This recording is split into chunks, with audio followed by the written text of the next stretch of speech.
había llegado a una consideración que tuvo mucha carrera en los años 60 y que tuvo como su mentor principal Althusser,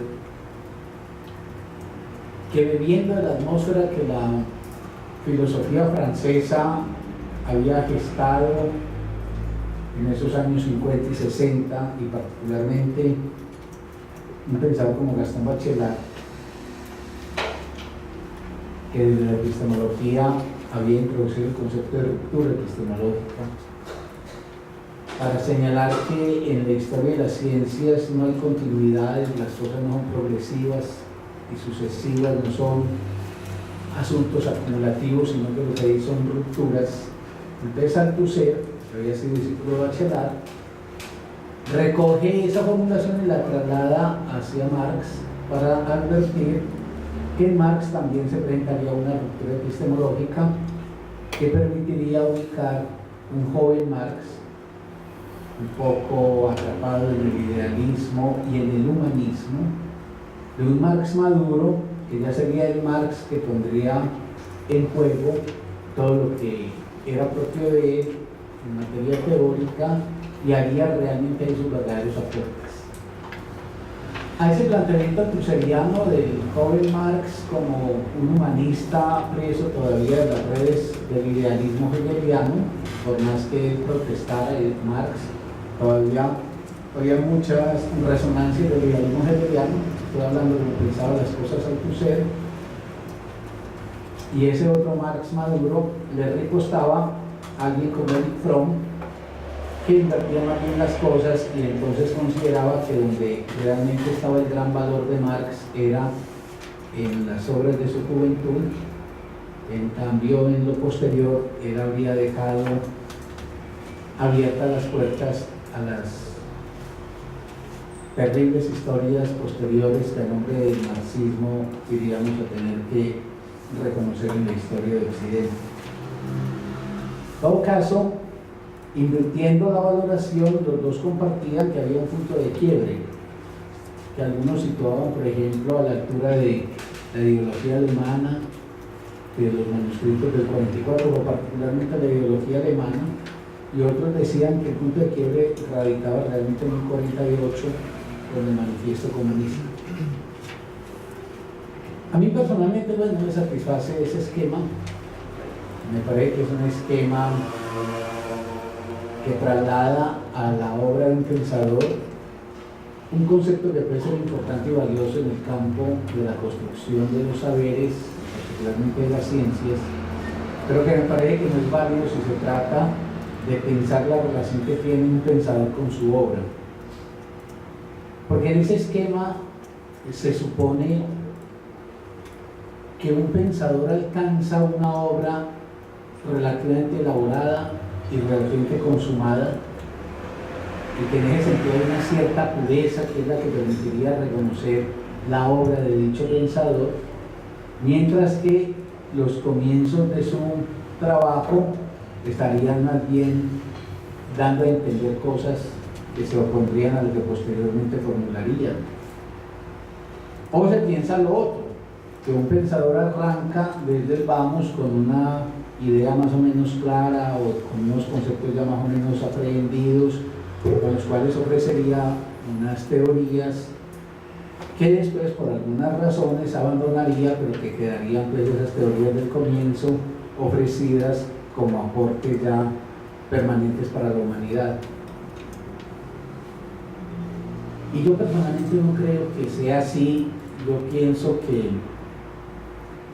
que los pensadores construyen su obra en un juego permanente de continuidades y discontinuidades, de revisiones críticas a lo que están haciendo, que puede uno reconocer en el final de una vida. Basta que un pensador tenga pues la autenticidad de mantenerse de forma consistente con lo que son sus más hondas convicciones, y que en ese pensador uno puede reconocer a lo largo de su historia la presencia de una especie de fantasma que insiste y que él simplemente va elaborando en el suceder del tiempo, pues con herramientas nuevas, va abriendo nuevas preguntas, va dejando de lado algunas que se pueden considerar ya obsoletas o que el mismo pensador se percata que no son preguntas sustanciales y centrales. En todo caso, a mí no me parece que sea necesario acudir al expediente de una ruptura interna en un pensador. Me parece que eso más bien, si no dificulta, sí por lo menos obstruye en gran medida la posibilidad de reflexionar la continuidad y el progreso, por decirlo de esa manera, que va teniendo en la conceptualización y la teorización de un pensador. Por ejemplo, el humanismo. Yo creo que Marx es un pensador humanista. Yo sé que, por ejemplo, hay debates y que el marxismo no es un humanismo, dice Althusser. Lo que ahí sucede es que uno tiene que preguntarse, antes que nada, qué puede entender por humanismo. Si a uno le dicen que el humanismo marxista es un humanismo estilo Renacimiento, que supone un hombre que es una especie de esencia, que está develando una verdad que guardaba en sí, que le estaba enturbiada o impedida, y que ese humanismo además apunta a formas magnánimas y a la emergencia o la presencia del bien. Yo creo que si eso es lo que se entiende por humanismo, entonces podría decir que Marx no es un humanista. Aunque en honor a la verdad, no deja en ocasiones Marx de insinuar aquello de una sociedad futura donde los seres humanos fraternizarían. Sin embargo, me parece que eso hace parte de contradicciones del mismo Marx, pero que la noción de humanismo se podría sostener en él acudiendo a otros elementos caracterizadores del humanismo de él. En primer lugar, el humanismo de Marx, y que lo podría yo encontrar desde las más tempranas obras de él, basta que entremos a la década del 40 y ya estamos ante un hombre que es capaz de sostener la brega de su lucha teórica, de su lucha posteriormente política en aras de esto. Yo creo que desde los años 40 uno puede reconocer en él por lo menos tres rasgos propios de lo que se podría llamar un humanismo marxista. En primer lugar, porque el leitmotiv, a lo que apunta siempre la obra y la búsqueda de Marx, el objetivo que persigue, indeclinable, presente en su juventud y en su edad madura, es el hombre concreto y sus posibilidades vitales. Es decir, la medida de Marx es en la existencia concreta, efímera y única de cada individuo. De lo que se trata es de conquistar una forma de sociedad que permita la existencia digna del hombre concreto. Por eso es Estanislao Zuleta en alguna parte dice que Marx es un individualista, en el sentido de que hace una defensa del individuo, porque a Marx siempre se le asocia con un colectivismo. Lo que Estanislao reivindica, y me parece a mí que es muy atinado, es que a Marx le importa el individuo concreto. La escala de medida de las realizaciones sociales y políticas es la vida concreta y efectiva de los individuos, porque es la experiencia humana y sus posibilidades lo que va a señalar el acierto o desacierto que tenga una formación social. En segundo lugar, porque Marx no considera que en el ser humano haya una esencia, que haya algo que lo habita incólume y eternamente y que nos asimilaría en contenidos a lo largo de todos los siglos y de todas las formas culturales de la humanidad. Y sobre esto, si no hoy, dentro de 8 días, yo quiero detenerme de manera puntual, porque ahí entra en juego uno de los hechos en los que yo creo que se sitúa el énfasis en la aportación de Marx, que es el carácter histórico del ser humano. No es una esencia del ser humano, es un efecto histórico social. La criatura humana no es el despertar o la realización de una esencia precedente que simplemente requiere términos de maduración o consumación, sino que la condición humana y el ser humano es consecuencia de las determinaciones de corte social y de orden histórico que pesan sobre él. Y en tercer lugar, porque yo creo que uno puede encontrar en Marx y desde muy temprano una defensa del ser humano como un ser autónomo y singular. Marx no apuesta por proyectos uniformantes y homogenizadores. Esas tres cosas, que su objetivo sea el hombre concreto, que lo esencialice para asignarle más bien el estatuto de un ser histórico-social y la reivindicación de la condición autónoma a la que debe aspirar el ser humano y la realización singular de su vida, me parece que permiten, sin meterle a eso más análisis, señalar que en Marx hay un humanista, porque es que humanismo puede entenderse como aquello por lo cual alguien propende con respecto a la calidad efectiva de la vida de los seres humanos. Humanismo no es pensar que el ser humano es un ser bueno, que el ser humano está predestinado a una vida más o menos armoniosa y que algunas cosas le han impedido que llegue a esa realización, sino que la humanidad se conquista, la humanidad se logra. Por eso nosotros en uno de los ciclos, creo que el año 2010, el ciclo lo llamábamos la humanización de la humanidad, para indicar con eso que la humanidad no es un concepto terminado, que la humanidad no es una cosa que está lista y de pronto se nos extravía, sino que la humanidad es una conquista y que la calidad de las sociedades se define por la humanización de la humanidad que alcanza. En esa medida, entonces, mi consideración es que la diferencia entre el joven Marx y el Marx maduro no es sustancial, ni es definitiva, ni siquiera para mí es merecedora como de preocuparme mucho de hacer esa disquisición. Yo pensaba comparativamente que lo propio podría ser con todo gran pensador, fundador de campos epistémicos. Son muy pocos los pensadores que logran tener esa fuerza que les permite ser fundadores.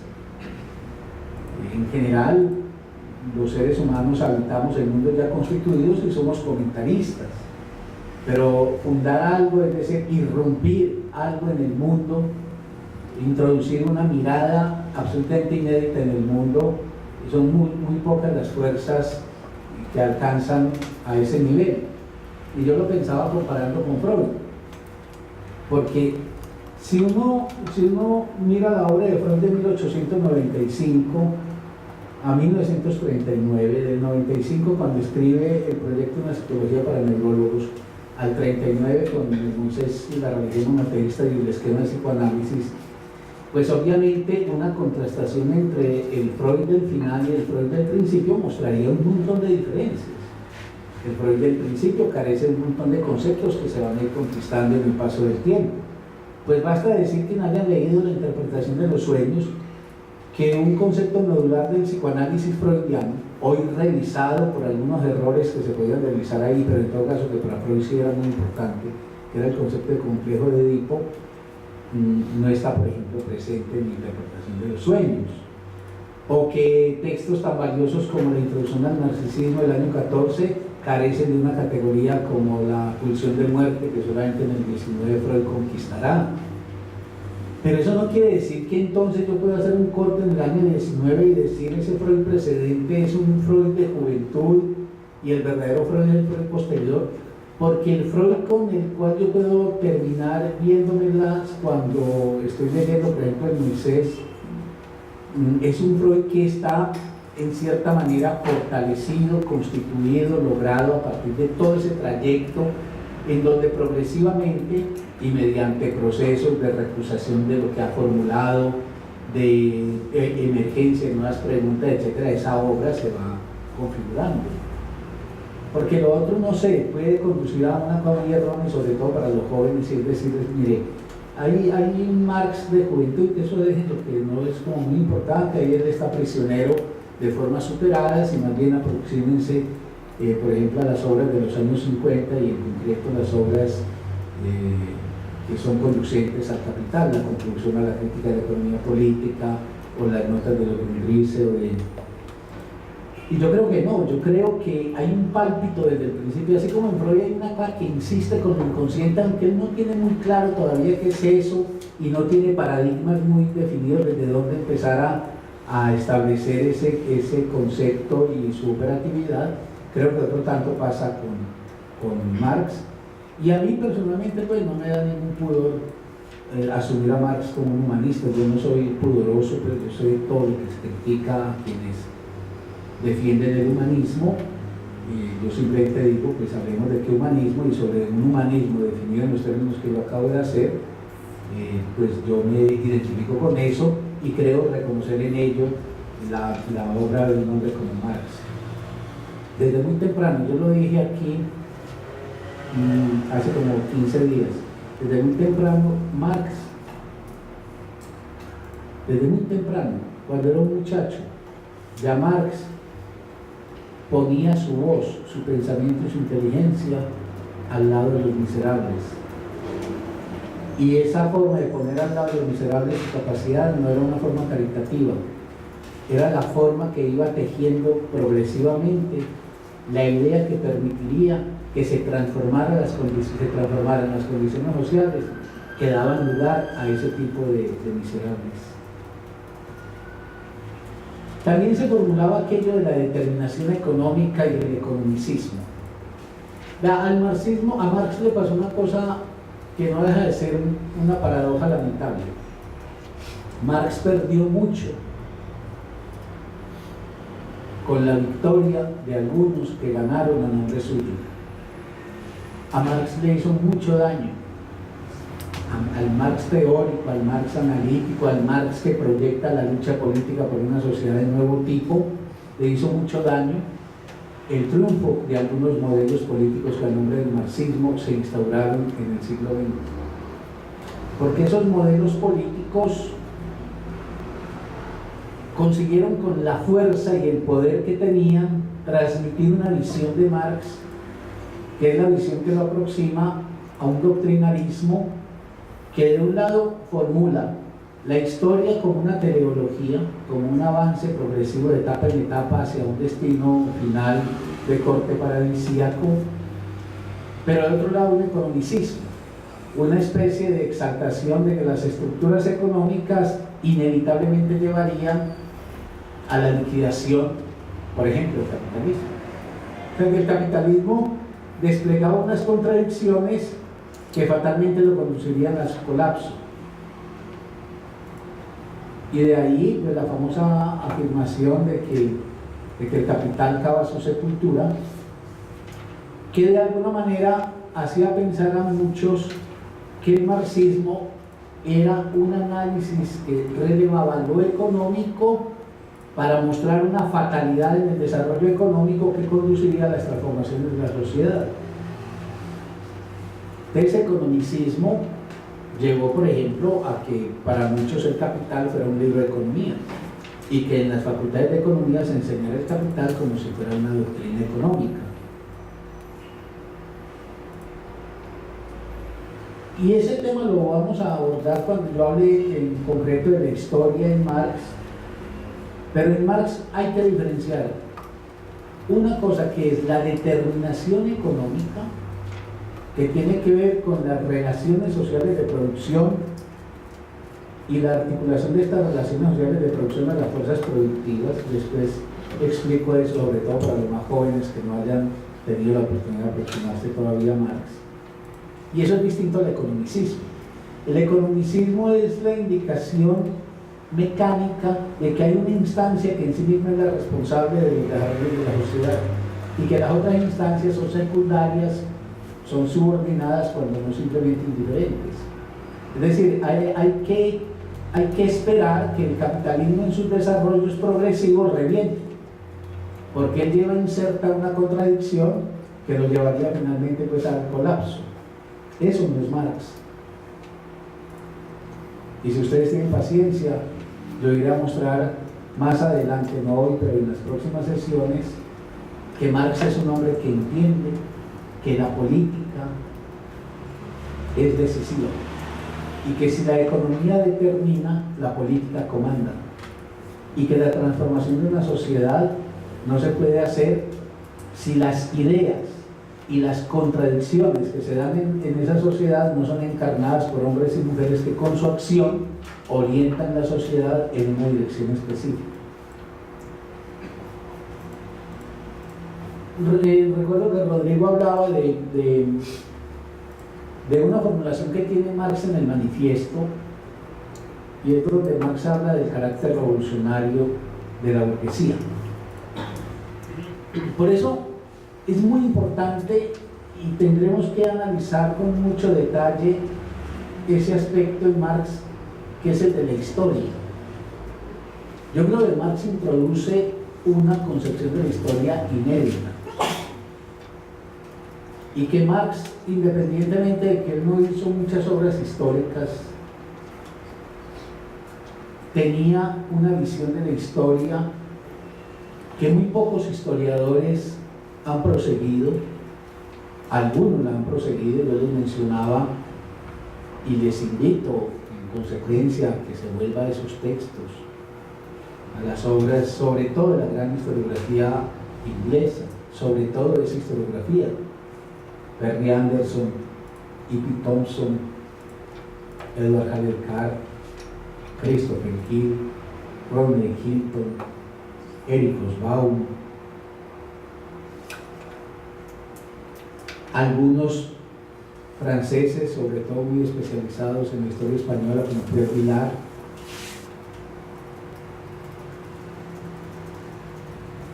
¿Y por qué no decirlo? Yo creo que en la escuela de los anales, la escuela de Febvre, de Goff, de Duby, de Brodel,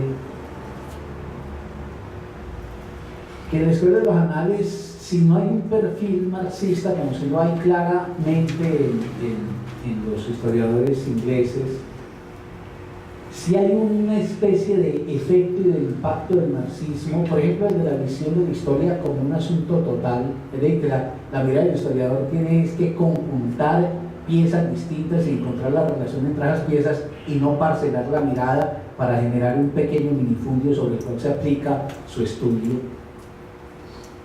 Yo creo que en Marx hay un historiador de gran monta, y que la historiografía marxista, así tenga pocos exponentes, porque otra vez hay que decir que paradójicamente los rusos, los soviéticos y los chinos, y ni hablemos de los coreanos, ni hablemos de los camboyanos y los vietnamitas y los mismos cubanos, yo creo que generaron malformaciones terribles que volvieron esa historia de ser una historia dinámica, viva, insólita en sus elaboraciones, a una historiografía predecible, donde uno casi que está leyendo ya un cuento de hadas que sabe dónde comienza y dónde termina.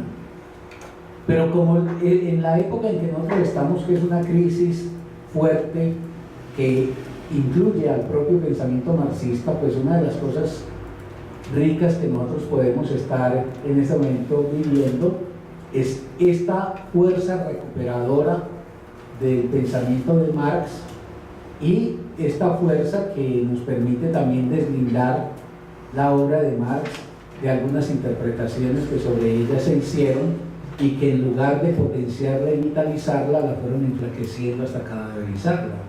¿Quién lee hoy de verdad, por ejemplo, la historiografía soviética? Pues la historiografía soviética es a todas luces de una pobreza franciscana.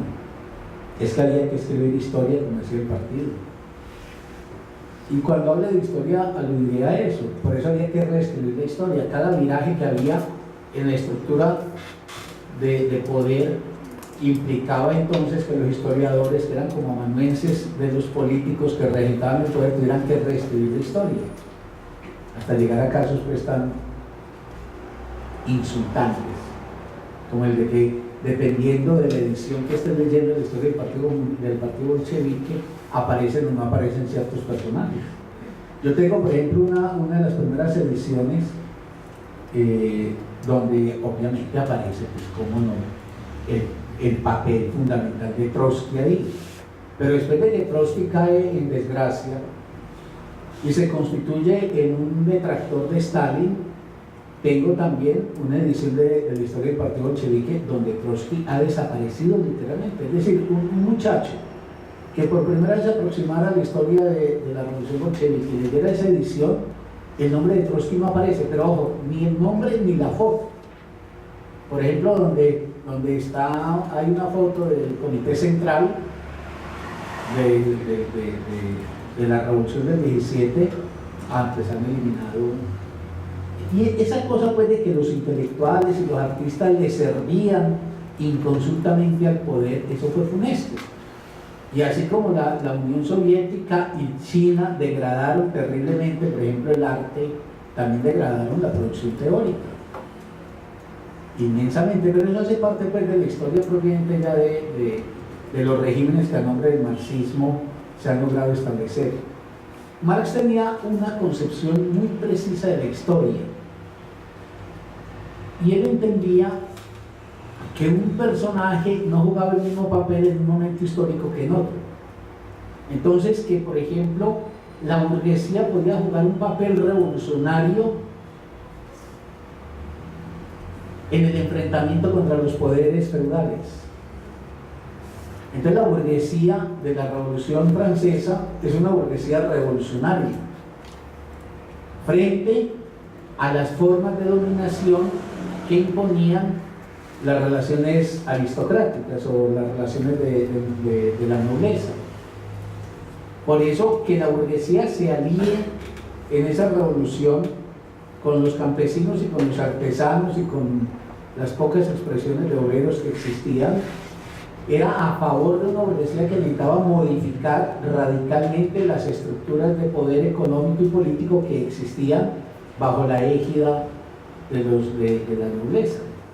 La burguesía juega ahí un papel muy revolucionario, por eso en el Manifiesto Comunista Marx no se guarda adjetivos favorables para una burguesía que jugó un papel liberador frente a esa petrificación de la vida social que había jugado durante casi 1000 años el mundo nobiliario y feudo-vasallático.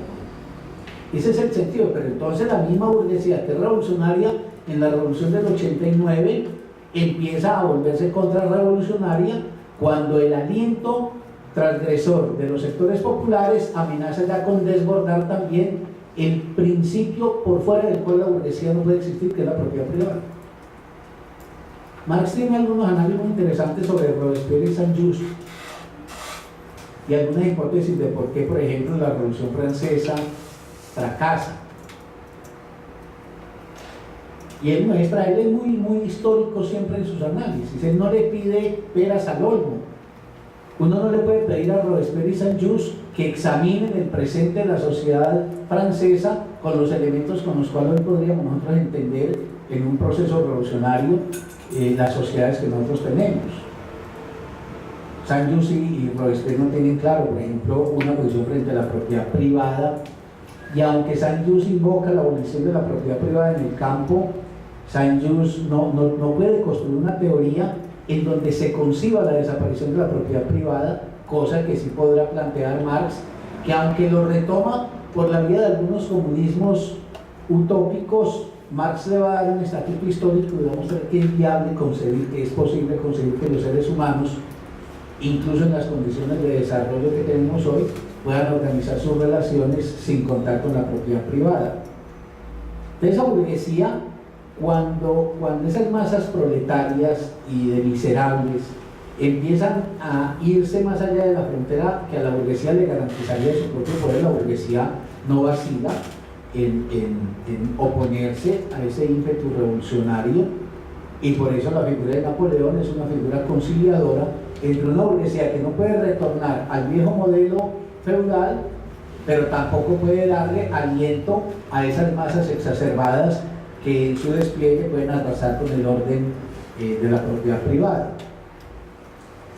Entonces hay que leer con matiz el adjetivo tan favorable de Marx por el carácter revolucionario de la burguesía. Lo es en un momento, pero a partir de cierto momento la burguesía hace de fuerza contrarrevolucionaria, de fuerza que impide que la sociedad se reordene y la sociedad se plantee un nuevo orden de cosas.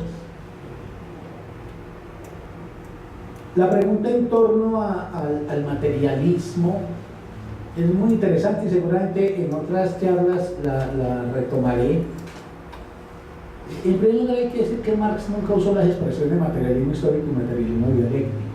Son expresiones engelianas, más que engelianas son de Plejánov, y Engels les dio el aval. En esa esquematización que cobró su mejor expresión con el estalinismo, que por eso quería presentar el marxismo con catecismos, en los años 70 la izquierda se dividía en dos frentes: los que leían El Capital, una minoría, y los que leían unos libritos que hacían una sinopsis del marxismo, por ejemplo el manual de manuales de Marta Harnecker, para no llegar pues al extremo, para no mencionar, perdón, el extremo del maoísmo, que tenía el libro de citas de Mao, que uno no tenía que leer, sino que en el libro de citas encontraba la cita correspondiente a cada situación.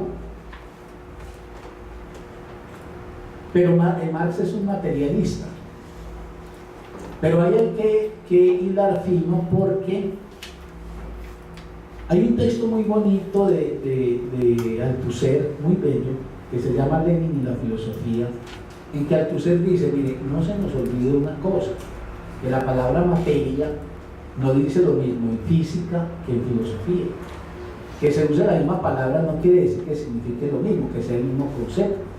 Olvidar eso es lo que ha llevado a algunos científicos a creer que, como ellos trabajan con un orden de la materia, que es por ejemplo la materia viva, ellos son los materialistas, y que una explicación de la sexualidad humana, del pensamiento humano, etc., es materialista si se parapeta en los paradigmas propios, por ejemplo, de la biología. Entonces ahí hay una, habría que decirlo con Marx, una forma enajenada de plantearse la respuesta a los problemas sociales humanos. Yo no soy más materialista, porque si me quiero plantear por qué las formas ideológicas que prevalecen en nuestra época, en vez de ponerme a estudiar el camino histórico del pensamiento, las luchas sociales, etcétera, de mi época, pues me pongo a estudiar las estructuras neuronales del cerebro. Eso no me hace más materialista. El que plantea eso está en un error y termina jugando un papel muy paradójico, y es que la ciencia termina siendo las veces de una poderosa idealizadora. No solamente que la ciencia se vuelve muy arrogante porque pretende explicar lo que no está en su campo epistémico explicar, sino que el efecto que produce es una verdadera idealización, porque entonces termina creyendo que hay en la naturaleza una especie ya como de forma consumada que le da razón de ser al ser humano, incluso en sus conductas más elementales. Yo creo que esa discusión, pues, que es una discusión siempre al orden del día, y que yo creo que además va a ser cada día más importante mantener un debate con ese tipo de posiciones, es muy peligrosa, porque por ese camino, a nombre de la suficiencia de la ciencia, hoy lo que se viene arrebatando es la potestad de entender lo humano según sus propios criterios epistémicos. El materialismo en Marx es un materialista, si quieren por eso entender que es un ateo y que no piensa que haya fuerzas transmundanas orientando esto. Que es un materialista en el sentido de que se puede oponer, por ejemplo, al espíritu absoluto de Hegel, que es esa cosa como la idea que se despliega, o el espíritu que se despliega, y que a la cola de ese espíritu que se despliega pues irían las concreciones de la historia de los seres humanos. Los seres humanos no tienen que hacer nada sino esperar que el espíritu se despliegue, y ahí va uno como vagón de cola detrás de la locomotora que es el espíritu absoluto. Marx no está ahí, al contrario, su lucha contra el idealismo hegeliano, y idealismo aquí tampoco hay que entenderlo pues como en forma insultante o peyorativa, pues Hegel es un pensador inmenso, y Marx nunca a los grandes pensadores les atribuyó por ejemplo, descalificaciones como se dirían infortunadamente como cosa común en la izquierda.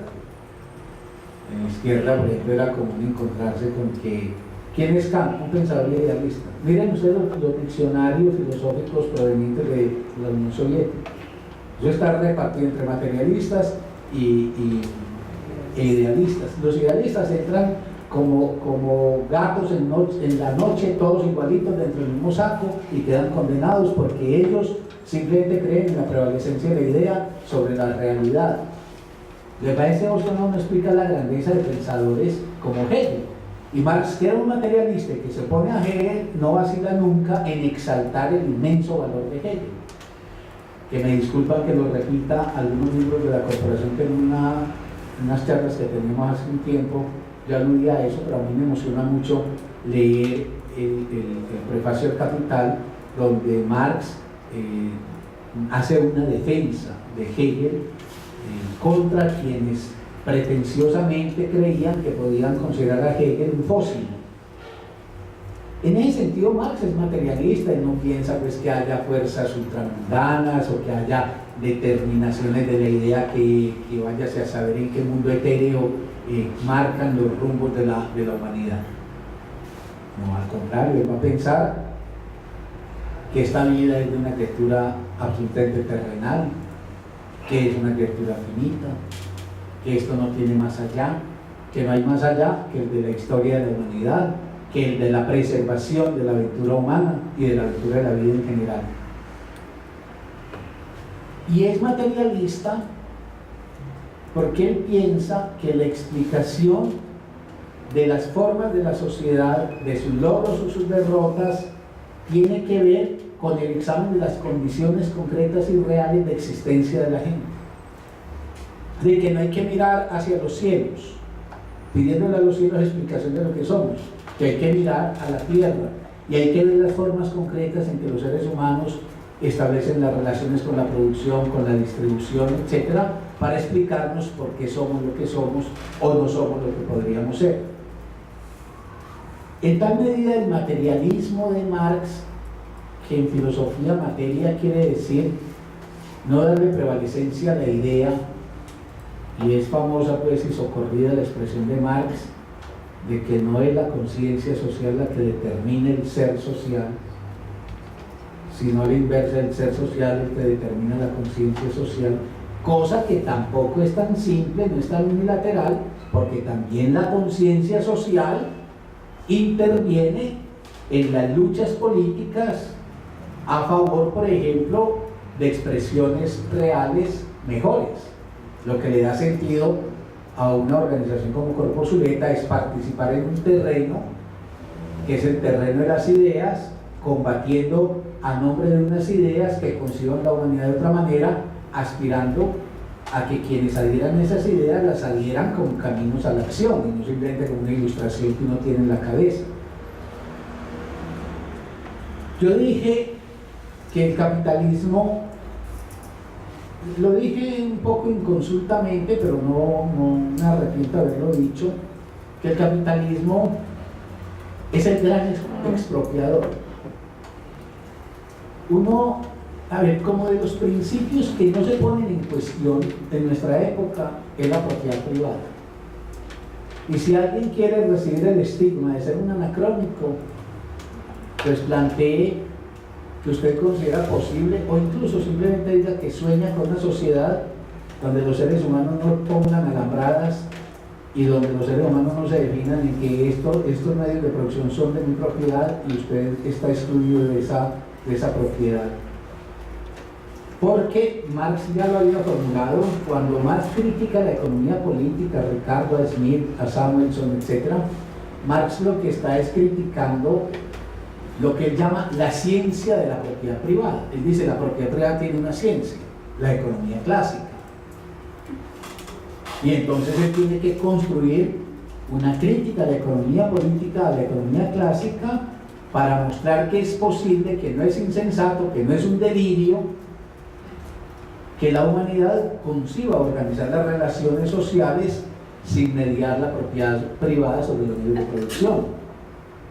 Entonces, cuando uno, por ejemplo, plantea que no hay por qué cancelar para siempre la posibilidad de que la humanidad algún día se olvide de declarar que los medios de producción se reconocen como propiedad privada de algunos, entonces siempre vienen los que a nombre de la libertad y sobre todo pues del liberalismo dicen que con eso se está eliminando el derecho a la propiedad privada. Y entonces era donde yo decía, lo que pasa es que si nosotros somos estrictos en el análisis y no nos creemos el cuento de que el derecho es la enunciación verbal, sino que el derecho son las condiciones reales de efectivización de él, ¿cierto? Vamos al manido ejemplo de que todos los colombianos tenemos derecho a la salud. Eso está en el papel, en la realidad dista mucho. Todos los jóvenes tienen derecho a un trabajo digno que les permita realizar la vida acorde con sus sueños. Eso está en el papel. En la realidad la cosa es otra. Entonces el concepto de derecho no se puede uno satisfacer ni puede uno creer que está definido únicamente por lo que una sociedad dice de sí misma. Una sociedad puede decir maravillas de sí misma, pero parodiemos a Marx cuando decía: no juzguéis a los hombres por lo que dicen de sí, sino por lo que efectivamente hacen. No juzguéis a las sociedades por las bellas constituciones que tengan, sino por la realización efectiva de lo que está en el papel. Ahora, yo no niego que está bien que esté en el papel, porque el papel puede ser un referente para la lucha, pero no se puede uno satisfacer con que esté en el papel.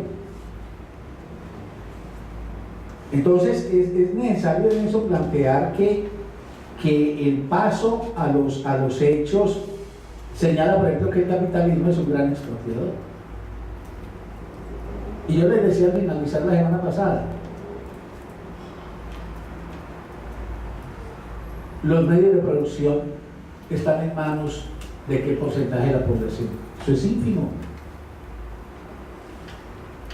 Esa mención que yo hacía, 10.000 grandes propietarios del planeta determinan el rumbo de este planeta. 10.000 en un planeta que va bordeando los 7.000 millones de habitantes. Entonces el derecho a la propiedad privada, que lo usufructúan unas minorías, no nos debe escandalizar al 98% de la población del planeta, que ni tenemos, ni tuvimos, ni tendremos jamás de tentación de poder privado sobre los medios de producción. Yo no le podría decir al capitalismo: usted reivindica la propiedad privada.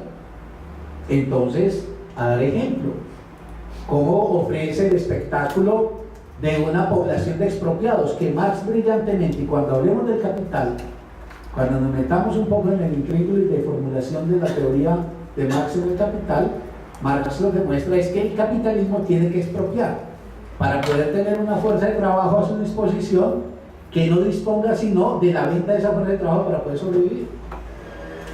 Porque si todo el mundo fuera, imaginemos una utopía absurda, todo el mundo fuera propietario privado, ¿quién trabajaría entonces en las factorías? Es que a la factoría no va la gente por entretenerse. También hablaremos más adelante, a propósito de esto, y que no quiero que se me pierda mencionarlo, de un concepto muy importante en Marx, que es el concepto de alienación, una de cuyas vertientes fundamentales es el trabajo. Y Marx va a mostrar que no es que el trabajo capitalista explote, sino que además aliena, es decir, que le usurpa al ser humano una relación con el producto que produce, y le usurpa además un sentido para su propia vida en el ejercicio de la actividad que despliega. Entonces, yo quería decir que el capitalismo es expropiador porque genera una mayoritaria expropiación para favorecer una minoritaria apropiación. También se planteaba una cosa que recuerdo que era también Rodrigo, y también yo compartía eso y me pareció importante que se hubiera mencionado, y por eso lo recojo ahora, aunque hablaremos de la historia en particular en algún momento. Y es que Marx defiende una cosa muy importante, que yo creo que los grandes historiadores la sostienen. Yo no creo, con todo el respeto del mundo lo digo, que hoy el mundo académico esté formando historiadores de ese tono. El mundo académico está formando muchachos muy inteligentes, muy capaces, muy aplicados, que pueden meterse la vida entera en un archivo, que recogen de un archivo y construyen una costura con los documentos que encuentran documentos valiosísimos, los organizan, y eso en buena hora está pasando con la historiografía. Pero los historiadores contemporáneos reducen la historia, con muy contadas excepciones, a una información, a una narración de los hechos acaecidos, hilados cronológicamente, donde el gran mérito es el hallazgo de un documento que se encontraba perdido o que nadie había todavía sacado a luz, pero estos historiadores en general carecen de un principio que, en mi opinión, debería ser el constitutivo fundamental del quehacer historiográfico: la interpretación, la apuesta por la interpretación. La historia no es solamente el invocar la secuencia de acontecimientos que nos han traído al presente, sino la respuesta al por qué. ¿Por qué, por ejemplo, un proceso condujo a una consecuencia? Si ustedes leen el 18 de Brumario de Napoleón Bonaparte, además muestra de un lado la figura de Marx como escritor, pero de otro lado la agudeza. Marx acomete el análisis del 18 de Brumario para tratar de explicar y explicarse el fracaso de la Revolución del 48 y sobre todo el advenimiento de Napoleón Bonaparte a la República Francesa. Es que hay que interpretar, y la historia interpreta, pero en general en la academia histórica hoy lo que se dice es que los historiadores, claro, es que si vos tenés una mirada parcelada vos no puedes interpretar, es muy difícil. Es que yo creo que la interpretación nace de las miradas complejas, que la interpretación nace es de la capacidad de abarcar sistemáticamente elementos que entran en correlación. Por eso yo siempre invito a los jóvenes, fueren de donde fueren, porque es que uno no lee historia porque es historiador, uno lee historia porque necesita la historia para entender el mundo, que yo pongo como paradigmático siempre el caso de Lucien Febvre en el texto del problema de la incredulidad en el siglo XVI, el caso Rabelais. Porque Febvre se planteaba, es imposible ser ateo en el siglo XVI. Por más que se despotrique la iglesia, que se burle de los curas, que se haga chistes, en la estructura mental de la época no cabe la hipótesis de un orden y de un mundo no sostenido, por ejemplo, en la metafísica de una divinidad. Pero Lucien Febvre no hace una relatoría de pequeños y pintorescos acontecimientos del siglo XVI. Lucien Febvre a lo que se compromete es a interpretar. ¿Por qué no es posible que Rabelais sea designado como un ateo? Los grandes historiadores son intérpretes. Si ustedes leen, por ejemplo, a Eduard Haller-Kart en el monumental trabajo de Kart sobre la revolución bolchevique, Kart lo que está es a toda hora acometiendo la interpretación de por qué, por ejemplo, las condiciones históricas determinaban que en un momento dado prevaleciera, por ejemplo, una decisión política sobre otra, o una política cultural sobre otra. Y no es simplemente contar, no es contar que se firmó la paz de Brest-Litovsk y que por esa paz los bolcheviques cedieron un pedazo de su territorio a los alemanes, otra vez pues el trompo de poner que era Polonia, y entonces pasemos enseguida al capítulo siguiente. No, el problema es por qué, por ejemplo, los bolcheviques, que por principio no tenían ninguna voluntad de entrega de ese territorio ni de ninguno otro, lo tuvieron ineluctablemente que hacer, pero eso a su vez permite evaluar la justeza o no de una decisión política. Que la historia tiene que ayudar a entender ese devenir en su causalidad. Ahora, decir causalidad es poner en juego la racionalidad. La historia no es un asunto de la emoción. Uno puede emocionar. La historia tiene mucho que ver con la narrativa. El mismo Marx, que era un gran escritor de historia, tenía como pieza clave de su relato histórico que un historiador tiene que narrar. La historia tiene que cautivar. Uno tiene que leer la historia como cuando está leyendo, siendo un niño, un cuento de hadas. Tiene que haber algo fascinante, y los grandes historiadores son pluma. Léanse ustedes cualquier página de Lucien Febvre, léanse el comienzo antológico del trabajo de Febvre sobre Martín Lutero, lean a Duby en El mundo de los caballeros, lean esa pieza, esa joya que se llama Guillermo el Mariscal. Y los historiadores son grandes narradores, pero yo puedo embaucar con la narración, así como un cuentero viene y cuenta una cosa y uno termina absorto.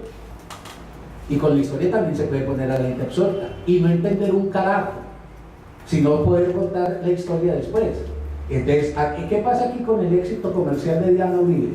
Eso, Diana Uribe, para decirlo pues popularmente, no analiza un banano. Diana Uribe hace un relato con una elocuencia cautivante y pintoresca, y es que la historia es una fascinación. Es que lo que Diana Uribe le sirve positivamente a este país es para mostrar lo pésimos historiadores que son los historiadores,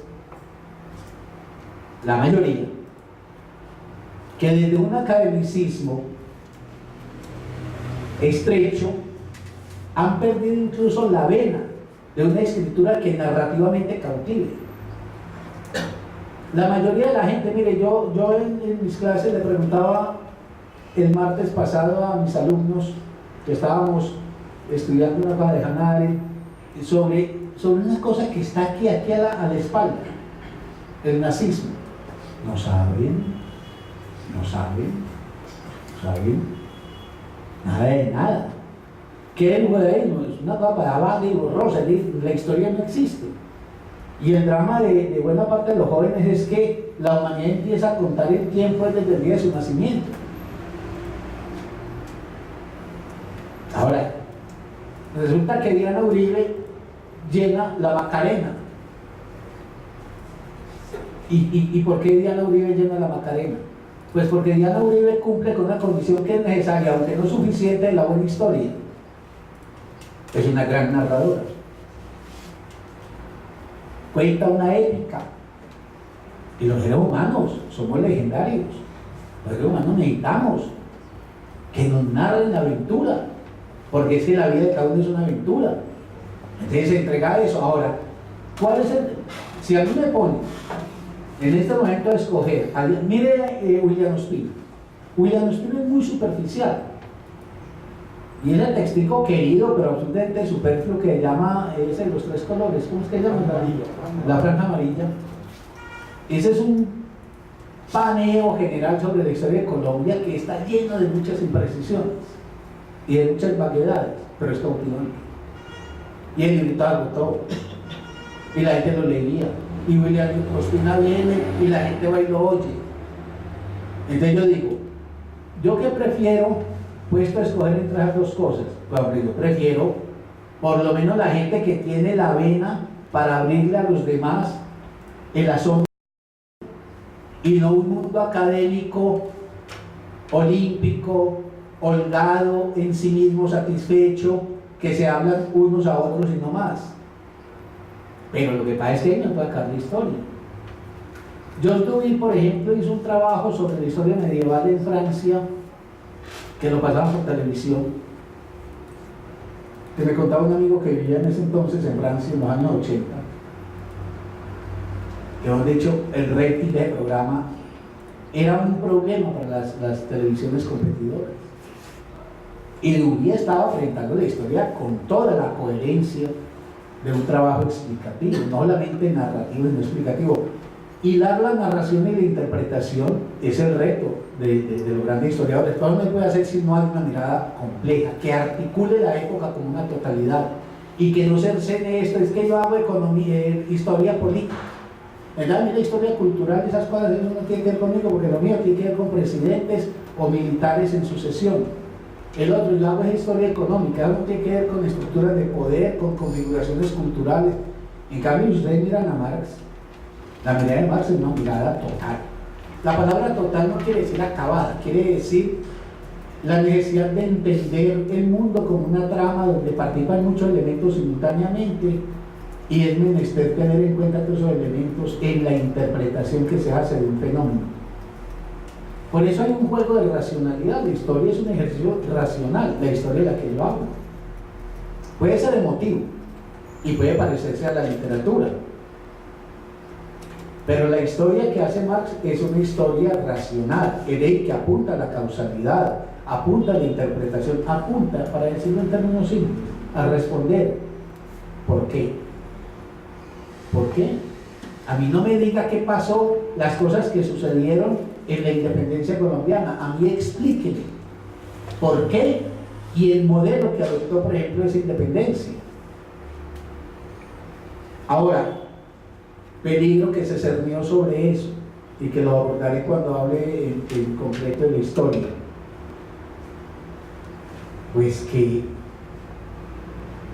se atravesó por allá una cosa que Marx había hecho la ciencia de la historia, que Marx había llevado la historia a la ciencia, y entonces de ahí no se vaciló en hablar de las leyes de la historia, en una especie de retoma del modelo científico. El modelo científico habla de leyes. Las leyes tienen que ver con formulaciones a partir de la regularidad de fenómenos, y esa regularidad permite la predecibilidad de los fenómenos. Y eso lo saben los científicos, pues eso que va uno aquí a agregar nada. Pero que puedan, por ejemplo, desde muy temprano, miren cuando nos asombran que no, que los aztecas habían, que claro, habían alcanzado un dominio, vaya a saber por qué camino, un dominio que les permitía, por ejemplo, predecir un solsticio de verano y diseñar una arquitectura correspondiente con eso.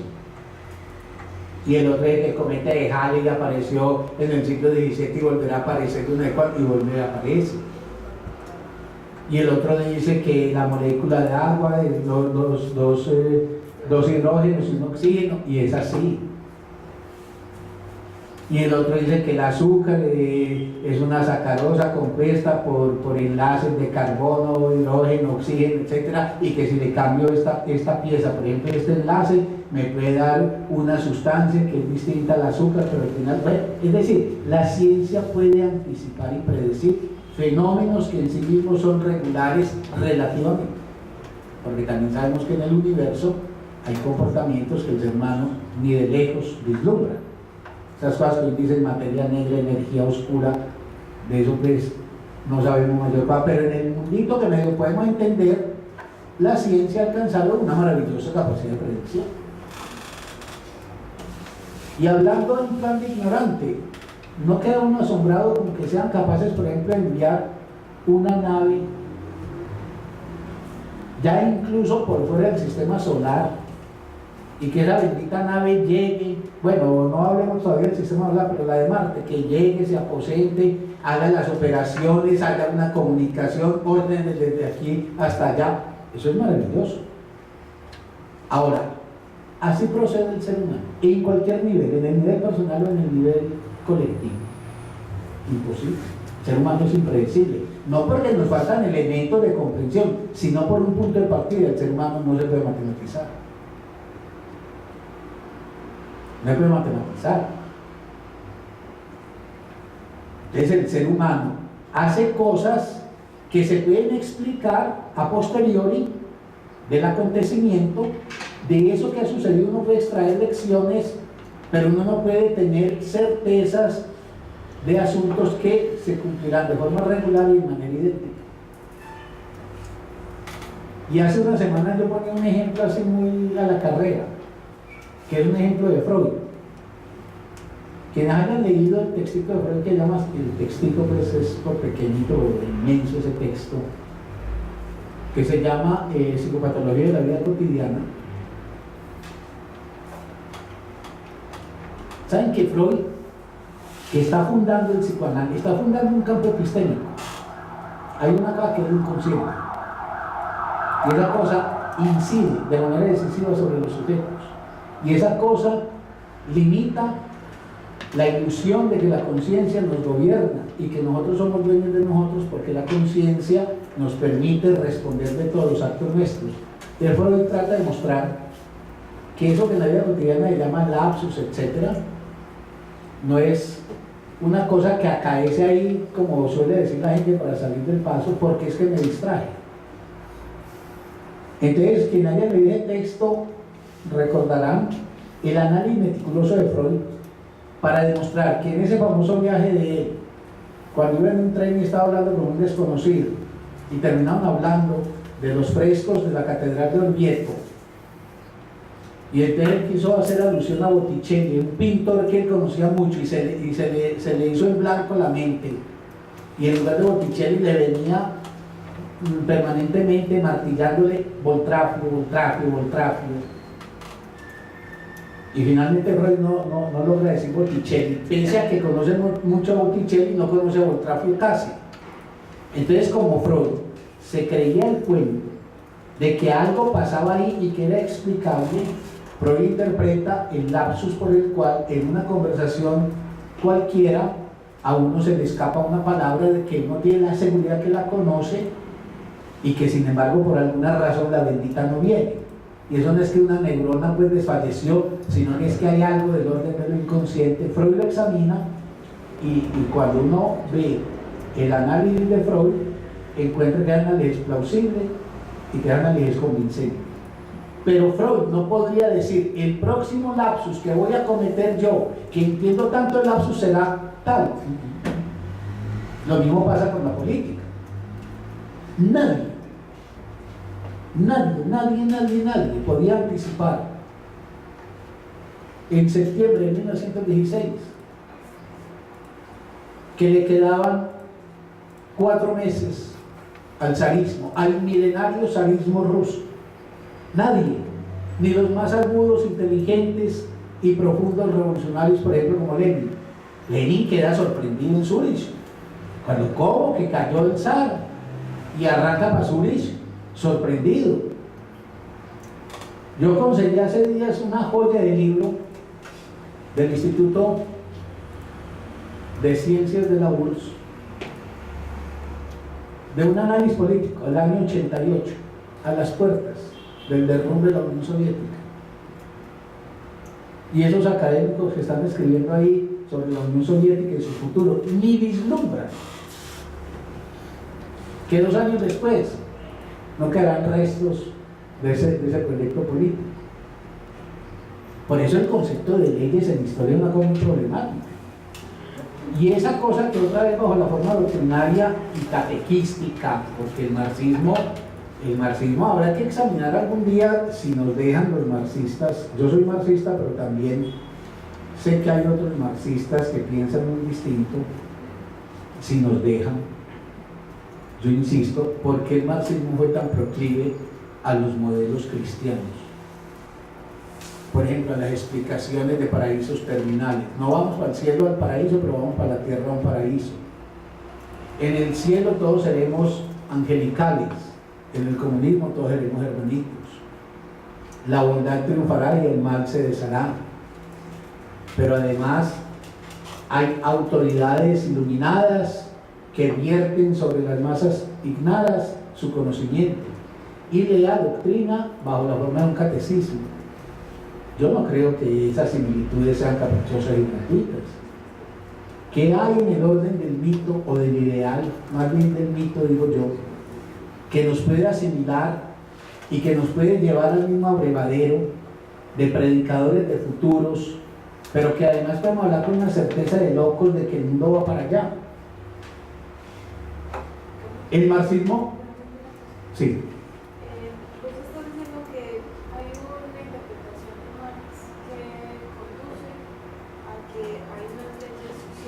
No, que Marx no está eso presente. Sí. Pero la pregunta que es, ¿lo que Marx no hace es leyes sociales o leyes del capitalismo? Sí, no hay leyes sociales. Ni del capitalismo. Sí, hay leyes del capitalismo, por ejemplo, la ley de la acumulación ampliada. Pero es que eso es regular y eso se puede observar. Donde haya un capitalista y un obrero, se pueden predecir las formas y las lógicas que regirán ese vínculo.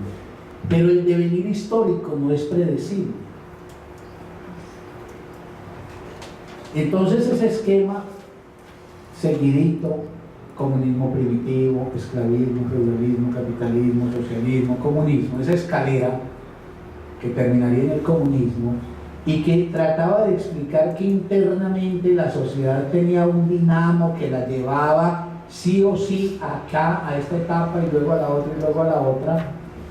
Yo creo que lo produjo mucho daño, porque eso a su vez, mire, uno tenía el paradigma y luego los acontecimientos históricos los empacaba ahí, para que los acontecimientos históricos explicaran lo que el paradigma ya había dicho. No había, por ejemplo, una conferencia más cansona que la de un marxista de esos consumados, por ejemplo, y espero que nadie me moleste si es militante de esa organización, por ejemplo, del Partido Comunista, porque uno ya sabía que del paquete de acontecimientos se echaba mano a todo aquello que cupiese en el esquema. Entonces el acontecimiento ratificaba el esquema. No era que había que construir un método para entender lo inédito, sino que la serie de hechos simplemente venían a refrendar algo que ya estaba sabido, era algo que ya se presabía. Y por eso yo digo, Marx es un gran historiador, que otra vez digo yo, lo asombroso es que los marxistas tienen a la mano el ejemplo de Marx. Si ustedes leen el 18 de Brumario, si leen la guerra civil en Francia, y si leen la lucha de clases en Francia, los tres grandes textos históricos de él, uno no sabe a dónde va a ir a parar esa interpretación de Marx. Ese tipo va hilando eso exhaustivamente, pero uno no puede decir, ¿quién te va a hacer el triunfo? No, es lo que va mostrando es en lo vivo del acontecimiento, tratando como si fuera una especie de topógrafo de rastrear la forma en que está construida esa geografía histórica. Entonces yo ahí lo que digo es, refrendando lo de Rodrigo, que en Marx hay un esfuerzo por la causalidad, y en ese sentido que pone en juego las capacidades racionales, pero que eso no se puede confundir con predecibilidad y menos con teleología. Es que la teleología es la eliminación de la historia, el telos, como que vamos hacia un destino presabido, cuando lo que en Marx, y cuando hablemos de historia trataré de mostrarlo de manera más convincente, en Marx lo que existe es la sorpresa que él tiene como buen hijo de Hegel, pero haciendo operaciones de conversión de Hegel, la sorpresa de estar ante una criatura maravillosamente histórica y una criatura que tiene la vida por delante para hacerla o para perderla, para inventar lo mejor o lo peor. Y por eso en Marx hay una ética que está conectada con la política, porque Marx lo que muestra es que los seres humanos somos responsables de las sociedades que hacemos y que nada nos garantizará un buen destino si no somos nosotros los capaces, por ejemplo, de darle ese sesgo de buen destino a nuestra historia.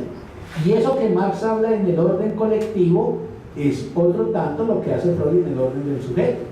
Freud no exonera al sujeto a nombre de determinación, Freud le exige al sujeto responsabilidades, y cada uno tiene que estar a la altura de construir una experiencia vital que valga la pena o ser responsable si la dilapida. Y yo sí voy a dejar entre paréntesis para la otra ocasión decir algunas palabras sobre Spinoza, porque yo tuve una sorpresa muy grata que le agradezco a Diana y a Pablo. Y a mí me sorprendieron con un texto que yo ni de lejos sabía que existía. Incluso yo me puse en la tarea de hacer un listado de la bibliografía que tenemos en castellano de Marx. Nosotros en castellano tenemos un problema muy grande, es que nosotros nunca hemos tenido una edición de las obras completas de Marx. Uno lee comentaristas de Marx y lee un puñado de obras de Marx. Yo aquí en la lista que hice son 30 textos de Marx que tenemos, pero las obras completas de Marx en alemán pueden ser de 80 tomos grandes. Pero es que aquí tenemos lo que Marx publicó. Yo veo aquí en el listado que hice: Lo Grundrisse o Elementos Fundamentales, el prefacio de la contribución, la teoría sobre la plusvalía, el Capital, la guerra civil en Francia. Son textos que en vida de Marx salieron, excepción de los manuscritos del 44 y de la ideología alemana, lo demás salió. Eso lo tenemos en castellano. Pero como les decía yo el día de la introducción de este pequeño seminario no, de este ciclo de homenaje, Marx escribía mucho, pero mucho. Es decir, Marx escribía muchas veces 4 o 5 veces el número de páginas que había leído, y todo iba en cuadernos. Esos cuadernos, por fortuna, Jenny y las hijas los preservaron, y vía Engels esos cuadernos llegaron a la biblioteca no, al archivo del Partido Socialdemócrata Alemán, que después sería el Partido Comunista, pues mucho más adelante, y peripecias de por medio. Y ese Partido Comunista Alemán, que es el partido que pierde la lucha con los nazis, en el momento preciso en que los nazis, en que Hitler es nombrado canciller en el 33, algún virtuoso del Partido Comunista Alemán cayó en cuenta de que lo que venía era una racia pavorosa y que no iban a dejar piedra sobre piedra del comunismo. Entonces se comunicaron con los rusos, con los bolcheviques, con Stalin, para negociar la venta del archivo de Marx. En esa negociación estuvo Bukharin. Hicieron esa negociación y por fortuna los bolcheviques compraron ese, en un comienzo no, pero después sí compraron el archivo de Marx. Entonces el archivo era un montón de cuadernos con las obras publicadas. La sorpresa pues que yo me llevé, y pues puede ser la ignorancia mía, pero bueno, la confieso, es que Diana y Pablo me entregaron un texto, me lo prestaron, que se llama Spinoza. Es el cuaderno de anotaciones de Marx sobre Spinoza.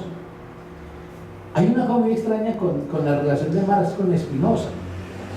Los biógrafos, porque yo estuve repasando, por ejemplo, en Augusto Cornu, los biógrafos más reconocidos, en Franz Mehring, en Riazanov, en Natali, en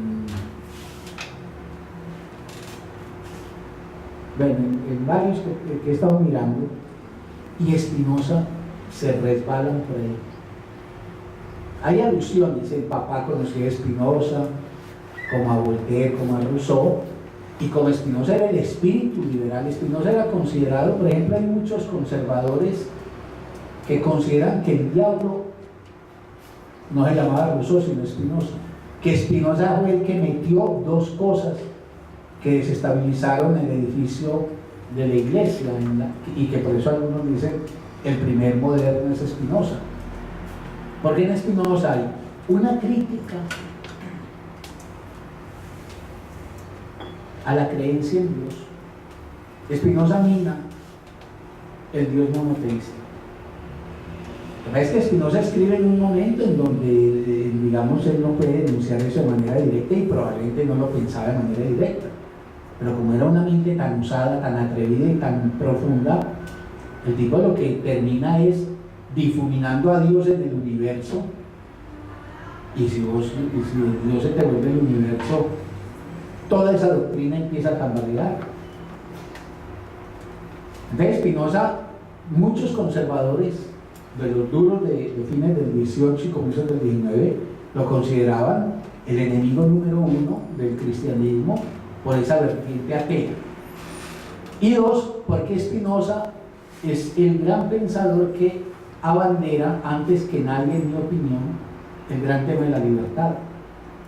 Entonces es muy entendible que un ilustrado como era el papá de Marx y como era el suegro, que les recuerdo habían sido jóvenes en una Renania invadida por los franceses, pero que gozaba de las ventajas que los franceses habían introducido: liberalidad de pensamiento, respeto a la condición judía, etc. Y más allá de que después el papá de Marx recibió con beneplácito la expulsión de los franceses y el entronizamiento de los prusianos, pero era porque el papá de Marx creía, por decirlo así, como que Prusia había aprendido de Francia, y bien rápido se desengaña de eso. Entonces, los biógrafos, pues yo confieso que eso era lo que yo entendía, que Marx había tenido como un barniz de Spinoza en lecturas de juventud, de las cuales no quedaba mayor testimonio, y por la enseñanza de la transmisión oral que le había hecho el padre. Pero este libro es la transcripción al castellano de las notas de Marx y de las reflexiones de Marx sobre Spinoza. Lo que muestran es que el tipo se conocía de cabo a rabo a Spinoza, y no solamente lo conocía, sino que lo había incorporado, que era una pieza imprescindible en la elaboración de su pensamiento. Entonces ese tema que introdujo Pablo hace 8 días, Spinoza en el pensamiento de Marx, yo no lo voy a tocar, sino más bien al final, contártela pues con la fortuna del mismo libro que me prestaste. Voy a decir una última cosita y cierro para que conversemos siquiera media hora. Y les anuncio cuál es el itinerario que proseguirá. Vea, yo quisiera terminar lo de hoy señalando que un pensador tan rico como Marx, tan pletórico, tan vital,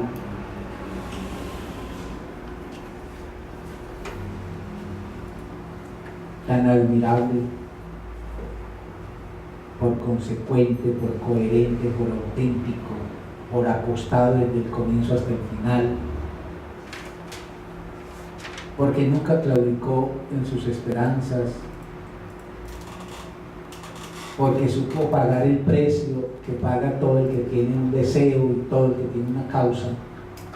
Un pensador tan admirable, un pensador que nos ha legado un pensamiento tan rico en tantas cosas para entender el presente que tenemos, tan necesario y tan urgente.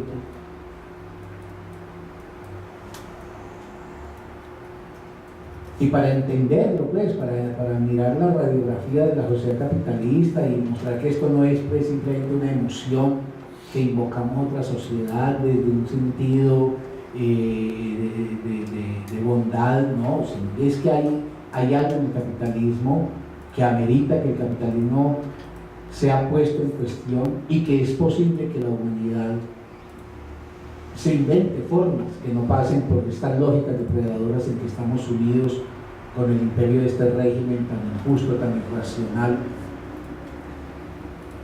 Pero Marx es un hombre que, en mi opinión, hay que reconocerlo también en su faceta humana como un ser que, por ejemplo, está incurso en errores, y por lo menos yo destacaría dos errores de Marx.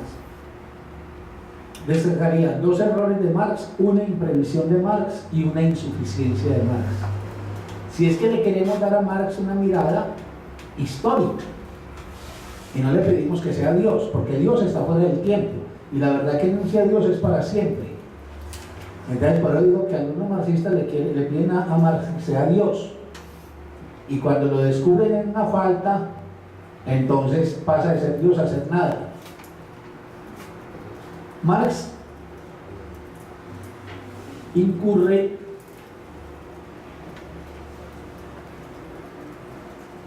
en dos errores, entre otros, pero dos errores de consecuencias serias.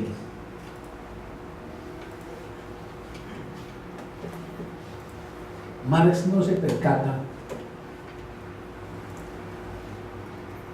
él no logra captar la capacidad renovadora y restauradora de sí que tiene el capitalismo. Mal que bien Marx piensa que el capitalismo, hay como un pensamiento milenarista en Marx, que el capitalismo bordea el precipicio, que no darle un empujoncito y se va a barranca abajo. Y por eso cuando él descubre el carácter cíclico de las crisis del capital, y como el capitalismo produce una cosa tan extraña, produce hambre a consecuencia de la abundancia. Cuando hay una superproducción, se genera desempleo, porque como el capitalismo no produce para resolver las necesidades humanas, sino para el mercado, cuando hay una superproducción, se quiebran las empresas, y lo que se hace con los productos es más bien desecharlos para evitar que la existencia de los productos gratuitamente pues lleve todavía más abajo la caída de los precios. Entonces, claro, Marx, cuando examina y prevé una crisis que se avecina, en Marx siempre se alimenta la ilusión de que la crisis del capitalismo es la finitud del capitalismo y que el capitalismo está a las puertas de su disolución. Y él lo que no entendió, no alcanzó a corregir porque nunca lo vio claramente, es que el capitalismo es como la iglesia cristiana, una capacidad de renovación de sí mismos. Hoy hablaba yo con algunos alumnos de ese poder renovador que tiene la Iglesia para enfrentar momentos de crisis y salirle al paso. Y el capitalismo ha tenido desde el siglo XIX, cuando comenzó sus crisis más pronunciadas, y ha tenido crisis bravísimas.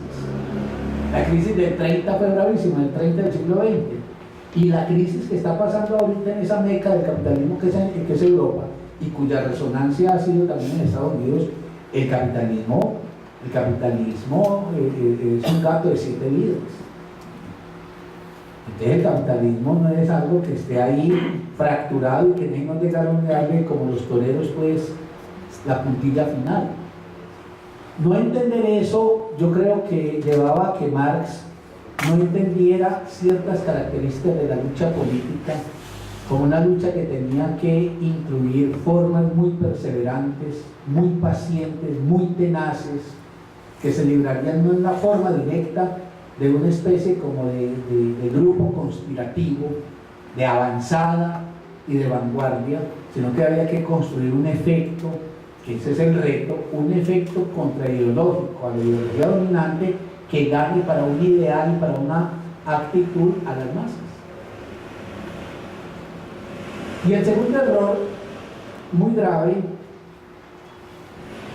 que comete Marx es la idealización del proletariado, que tiene que ver, en mi opinión, con cierto sesgo equivocado que ha tenido la mirada, que lo condujo también a creer que el capitalismo ya no tenía mayor posibilidades de sobrevivir.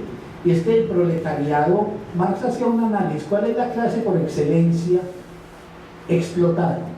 La clase que ya si no tiene nada en la vida sino hacer trabajo, el proletariado. ¿Cuál es la clase sobre la que se cierne la mayor inhumanidad? En la que se coagula todo lo que pudiéramos llamar inhumano, el proletariado. Y entonces él pensaba que a medida que se concentraba el capital, se expandiría el proceso de producción industrial, las fábricas serían cada vez más gigantescas, porque esa imagen de Londres del siglo XIX o de la Alemania incipiente en el desarrollo industrial, Francia, de la gran fábrica con chimenea. Yo me acuerdo, por ejemplo, cuando yo era niño, a mí me tocaba en Bello Coltejer y Fabricato, eran la clásica que concentraba 5.000 obreros en turnos, donde los obreros salían así en masa como en las películas de Chaplin, y donde la chimenea de la fábrica soltaba la humareda que señalaba en cierta manera con ese color el carácter pues tiznado de los obreros. Y entonces los obreros salían con cara de obreros y agotados, y nosotros hacíamos el trabajo político con ellos y organizábamos el sindicato y le bregábamos la cosa por un lado y por el otro, pues, convencidos de que una clase que lleva la explotación en las entrañas, no hay no ir y decirle 3 palabras y ahí me da cuenta de la verdad que está ahí, fuimos con la revolución. Y los obreros podían entender y hasta explicar. Por ejemplo, en los grupos de estudio le decíamos: Omar, ¿por qué no explicas vos el primer capítulo, por ejemplo, el Capital? Lo explicaba, lo entendía. Yo tengo una foto de ese obrero que acabo de mencionar, que estamos en un evento muy bello, un 1 de mayo, y ese obrero está ahí, era una obrera así de pinta revolucionaria y todo. Ahora, es que ese obrero era una excepción. Los otros obreros oían que eran explotados, que a medida que a ellos se les exprimían sus fuerzas, los capitalistas enriquecían sus bolsillos, que la inequidad, todo ese cuento.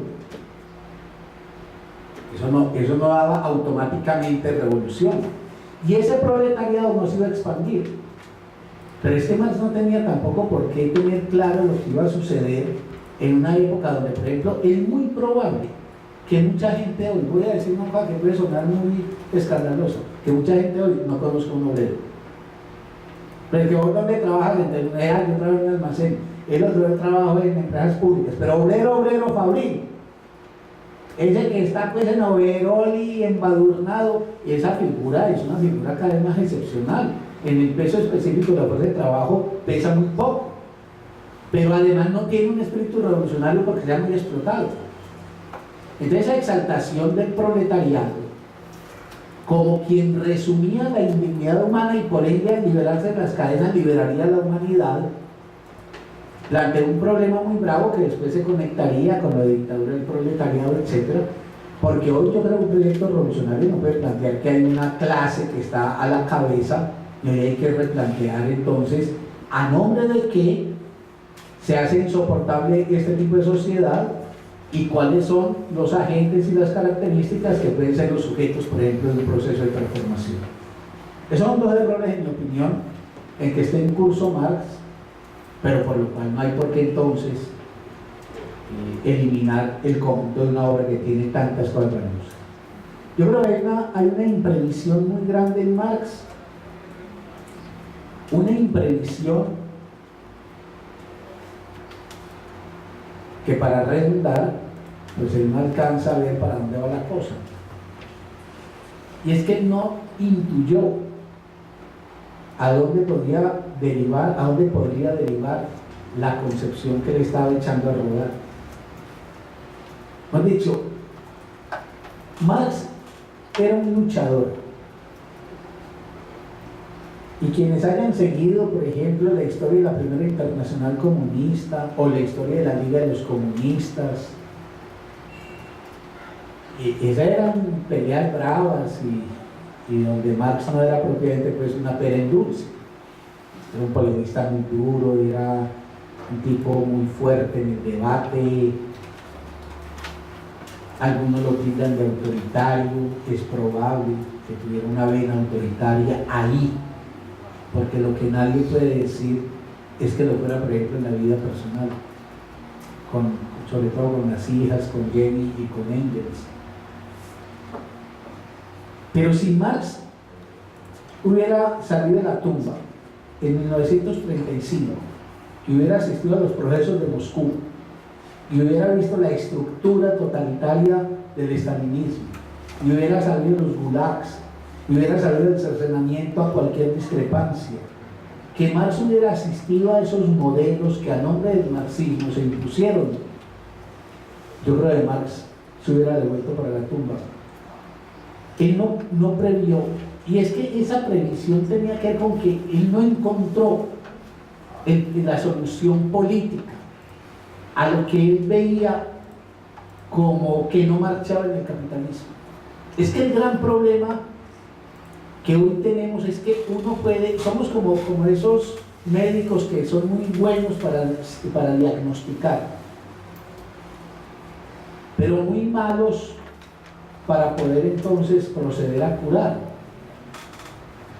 Hoy yo creo que no se necesita mucho para radiografiar el capitalismo y mostrar lo insufrible de esta sociedad, lo absurdo, lo enajenador, lo totalitario que tiene el capitalismo, lo amenazador para la vida. Ahora, el problema, el quid de la cuestión, como se dice, es y el cómo saldremos de acá. ¿Cuál es el procedimiento político que no nos conduzca como por un cono a una redención de formas autoritarias? Yo personalmente pues no estoy dispuesto a poner un gramo de mi fuerza al servicio de una sociedad que me prometa por un secretario general que me va a decir qué leo y qué no leo y cómo me he visto y cómo no me he visto y qué me es posible defender y qué no me es posible defender. Yo creo que nosotros tenemos valores, así hayan sido muy maltrechos en la realidad capitalista, pero nosotros tenemos valores inclaudicables ya. Para mí, por ejemplo, la libertad es inclaudicable, y la libertad como expresión política y social, y la libertad como expresión personal. Hoy el ordenamiento de la vida cotidiana que podemos hacer en Occidente, porque es que el capitalismo tampoco logra coordinar a todo el mundo acorde con sus ideas, pero hoy la sociedad ha ido inventando márgenes de libertad muy importantes en la expresión personal y en las expresiones sociales y colectivas. Y finalmente hay una insuficiencia en Marx. Dije entre dos errores, una imprevisión y una insuficiencia. Y cuando digo una insuficiencia es que no era posible que él resolviera el problema, porque para aplicar el mismo método de él no habían madurado las condiciones históricas que permitieran responder eso. Quienes hayan leído el manifiesto recordarán un elemento más lúcido, es cuando él dice que toda sociedad madura sus problemas y que solamente pueden responder los problemas cuando la sociedad tiene ya los elementos para eso.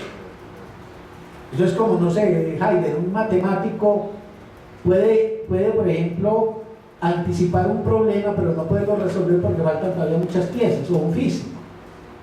Pues miren ahorita que hablan pues de la energía oscura.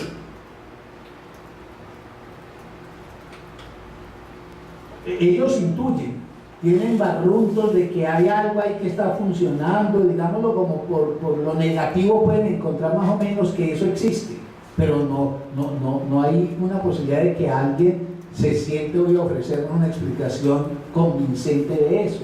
Faltan muchas piezas. Es posible que en 200 años la humanidad haya reunido elementos que permitan construir una respuesta a eso, como no era posible que en la Edad Media hubiera, por ejemplo, una concepción heliocéntrica del sistema solar. Pues bien, Marx eso lo piensa también para la sociedad y ahí le pasa. Y cuando digo insuficiencia, es que uno no puede ir a leer a Marx para pedirle a Marx, como si fuera un dios, que desde allá, desde el siglo XIX, se viniera a respondernos un montón de situaciones y problemáticas que se han gestado en un tiempo que a él no le tocó ni vivir, ni anticipar, ni imaginarse. Es que uno es muy fresco a veces en el examen de los procesos históricos. Pero yo les digo una cosa: los más elementales e insignificantes descubrimientos que nosotros tenemos, y de las formas más elementales de la tecnología, no eran ni de lejos concebibles en el mundo en que vivía Marx. ¿Ustedes creen que Marx podía concebir un avión? No hablemos pues de la cibernética, eso pues no la concebimos hoy algunos, la iba a conseguir más, pero había muchas cosas que escapaban a sus posibilidades. Miren la energía, la luz. Eso marcaba pautas de la vida, de cómo la gente organizaba. Yo decía en una conferencia en esos días que en el Palacio de Versalles, todas las noches,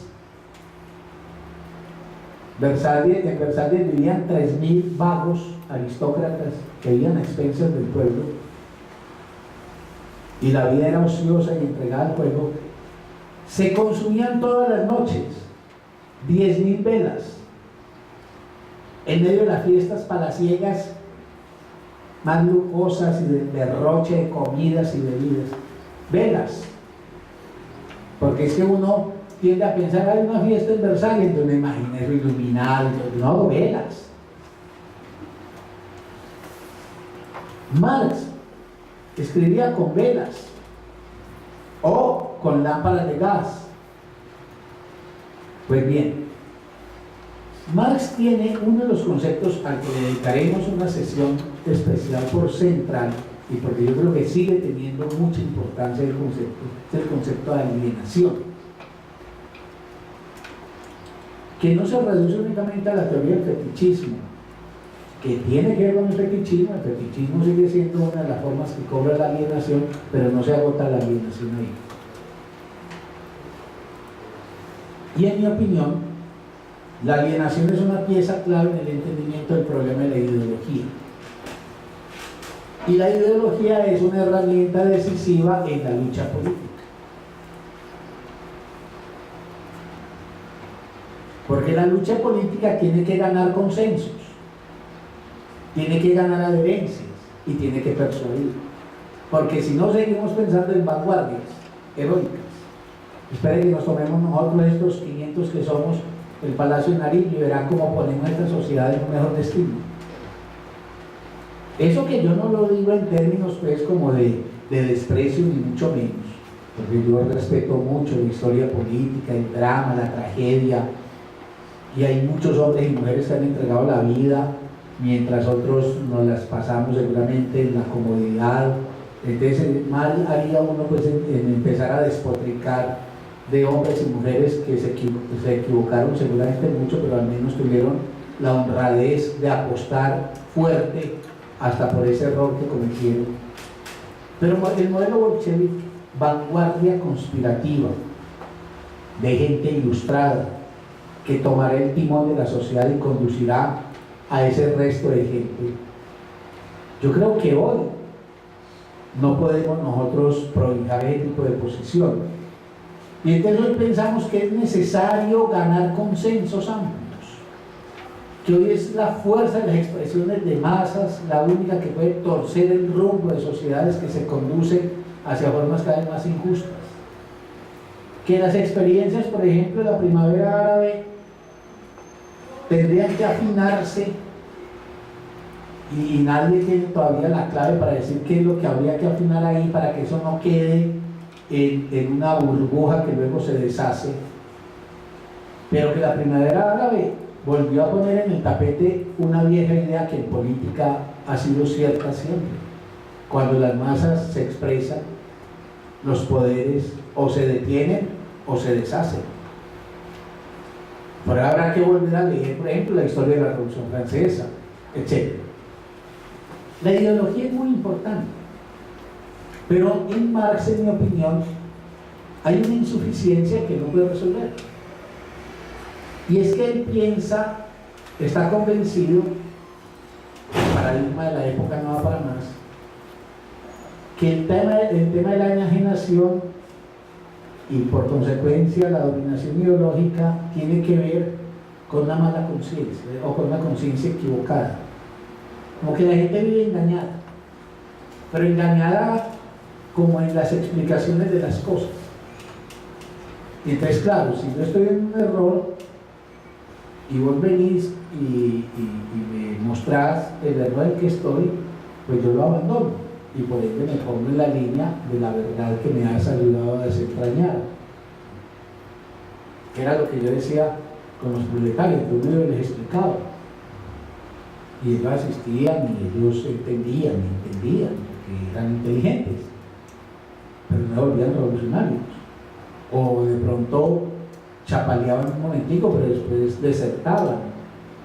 Marx cree que lo que él está encontrando, que es la explicación a la lógica que rige el capital, va a expandirse como una mancha que se regaría por la humanidad en el descubrimiento de algo que hasta entonces se encontraba velado, y eso no pasaba.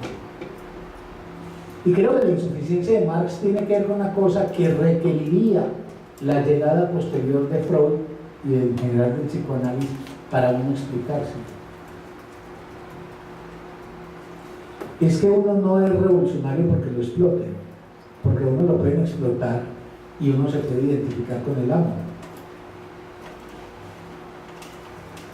El capitalismo se dirige a millones de hombres explotados, desde los que explota de la forma más miserable hasta a los que explota, digámoslo, de forma un poco más favorable.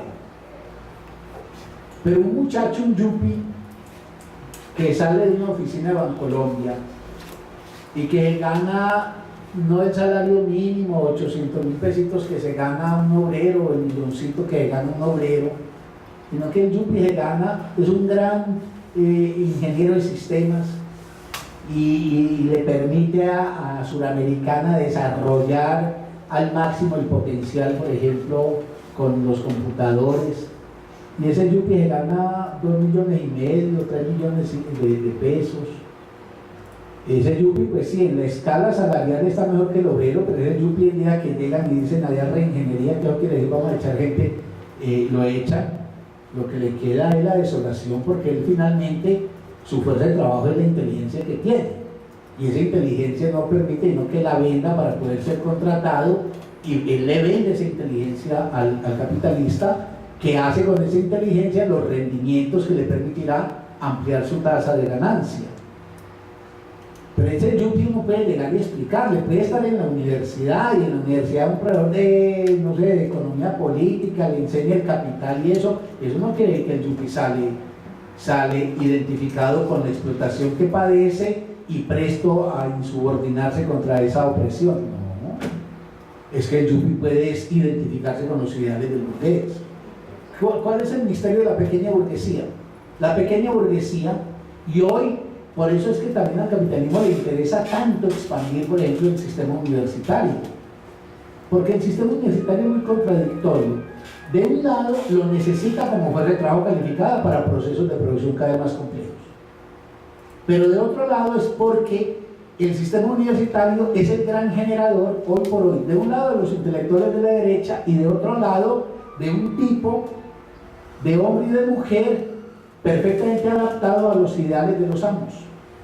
Y entonces se sitúa en la escala de la pequeña burguesía, y la pequeña burguesía es una clase cabeceadora. Eso cabecea para arriba soñando con que va a trepar más arriba, y por eso le importa tanto el ascenso, y por eso es obsecuente. Hay que leer a Tolstoy, y sobre todo a Tolstoy en eso, o por ejemplo a Chekhov. Entonces el pequeño burgués quiere agradar al amo. Por eso no le vaya a decir a los muchachos tan sabios en sistemas de Suramericana que salen como bandada de pájaros al mediodía por centenares a copar los restauranticos donde venden almuerzo ejecutivo. No les vaya a ustedes a plantear a ellos que armen un sindicato. El patrón no tiene que preocuparse. Es que ellos no van a armar sindicato. Es que ellos están hechos es para escalar individualmente. Porque es que la identificación de ellos es con los ideales del amo. Vea, yo con estos 3 milloncitos no me puedo comprar el supercarro con el que veo que llega, por ejemplo, el presidente de Suramericana. Pero como yo soy tan talentoso y tan aplicado, y en la empresa nos harán los reconocimientos del caso, entonces yo puedo ascender. Por eso uno de los mitos fundamentales, y la sociología lo ha mostrado, que ha tenido el capitalismo, es el mito de la pasarela social. Desde que si uno aplica ingenio, capacidad, talento y disciplina, uno asciende. Y que uno tiene en la escala social el lugar que se merece. Entonces yo digo, yo no tengo ese cargo, o no tengo esa vida de boato, de lujo, de comodidad, pero la puedo tener. Entonces, en lugar de una revolución, asciendo individualmente. Y por eso usted en la universidad lo que encuentra nunca es que sea un espíritu que piense, por ejemplo, en sentido social, sino en la superación personal de cada uno en la escala. Y por eso la universidad adiestra a sus estudiantes como la tigresa a los tigrillos, para que aprendan a competir unos con otros, a rivalizar y a generar formas de superación. Esas cosas que matrícula de honor, eso es que la universidad es muy bondadosa. No, están alimentando una competitividad por la cual usted supera a los demás. Y usted sufra si a los demás le va bien, y goce si a los demás le va mal, porque si les va mal a ellos, usted entonces podrá escalar. Entonces lo que Marx no entendía es una cosa que Freud sí examina, y es la identificación con el ideal del amo. De que a mí el amo me puede maltratar, pero yo puedo imaginariamente plantearme a ocupar el lugar del amo. Y no necesito reventar el orden social, sino que en la misma lógica el capitalismo le dice a la gente, esa es una fantasía que le alimenta a todo el mundo, ¿verdad? Uno en la vida puede llegar a ser el que quiera ser. Y usted ve ahí todas esas pseudofilosofías que pululan hoy de superación personal, que vienen a la gente, que uno está donde uno ha querido, que uno todo lo que propone lo logra, que si uno no tiene un lugar muy favorable es porque uno no ha tenido la fuerza de voluntad y el poder mental para alcanzar eso. Esto no tiene que ver con interrogar sistemas, por ejemplo el sistema social en que vivimos, sino que esto tiene que ver con que ideológicamente yo me identifico con quien me oprime, porque yo aspiro a ocupar el lugar del opresor, incluso no para desquitarme del opresor, sino para poder jugar con la opresión de nosotros. Vuelvan ustedes, por ejemplo, a las novelas de Tolstoy. Miren ese personaje paradigmático que es Iván Ilich. Hay un pasajito de esa novela que es luminoso. Iván Ilich, pequeño burgués, que no tiene nada distinto al éxito de un empleo, y un empleo en escala media. ¿De qué goza Iván Ilich? Por ejemplo, de estos gestos. Llega a una oficina donde hay un montón de gente resignada, esperando con paciencia pues que el burócrata que está detrás de la puerta le diga que siga.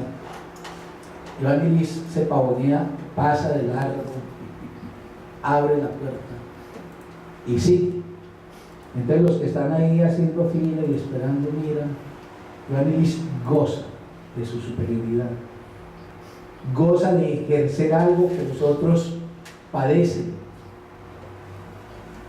porque los otros que están haciendo con paciencia la fila tienen que ver como otro que no ha hecho ninguna fila tiene algo propio de él que le permite abrir esa puerta y seguir de largo, y además quedarse allá una hora tomando tinto y hablando cualquier nadería con el burócrata que sea.